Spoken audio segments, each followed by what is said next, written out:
கெவுலோயா திட்டத்தை நடைமுறைப்படுத்த அரசாங்கம் அவசரம் காட்டும் பின்னணி குறித்து ஸ்ரீலங்கா அமைச்சர் கே.டி. லால்காந்தவிடம் நாடாளுமன்ற உறுப்பினர் ப. சத்தியலிங்கம் கேள்வி எழுப்பினார்.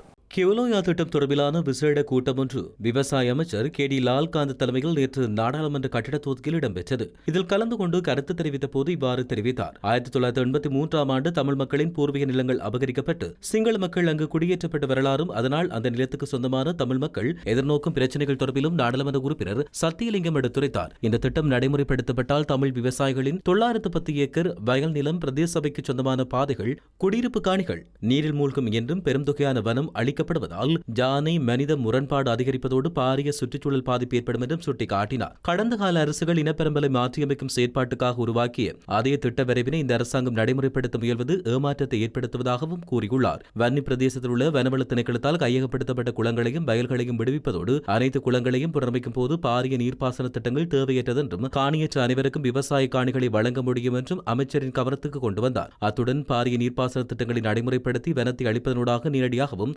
மறைமுகமாகவும் மனித யானை மோதல் அதிகரிப்பதாகவும் தெரிவித்தார். அதற்கு பதிலளித்த அமைச்சர் கலந்துரையாடல்களை ஏற்படுத்தி தேவையான முன்மொழிவுகளை அனைவரின் பங்கு பெற்றலோடும் தயாரிக்க தான் தயாராக உள்ளதாக தெரிவித்தார். எனவே தொடர்ந்தும் தமிழ் மக்களின் காணிகள் அபகரிக்கப்படுவதை நிறுத்தி அனைத்து மக்களையும் சமனாக மதிக்கும் அரசு இத்திட்டத்தினை மீளாய்வு செய்து தமிழ் மக்கள் பாதிப்படையாத வகையில் நடவடிக்கை எடுக்க வேண்டும் என்றும் நாடாளுமன்ற உறுப்பினர் சத்தியலிங்கம் கேட்டுக் கொண்டார். இதன்போது பதிலளித்த அமைச்சர் இந்த திட்டம் முன்னைய அரசுகளால் இனவாத நோக்கங்களுக்காக உருவாக்கப்பட்டுள்ளது என்பதை ஏற்றுக்கொண்டதோடு திட்டம் மீளாய்வு செய்த பிற்பாடு நடைமுறைப்படுத்தப்படும் என்றும் உறுதியளித்தார். அத்துடன் இந்த திட்டம் தொடர்பான தமிழ் தரப்பினது கரிசனைகள் முன்மொழிவுகளை தனக்கு எழுத்து மூலமாக சமர்ப்பிக்கும்படி அவர் கோரியுள்ளார்.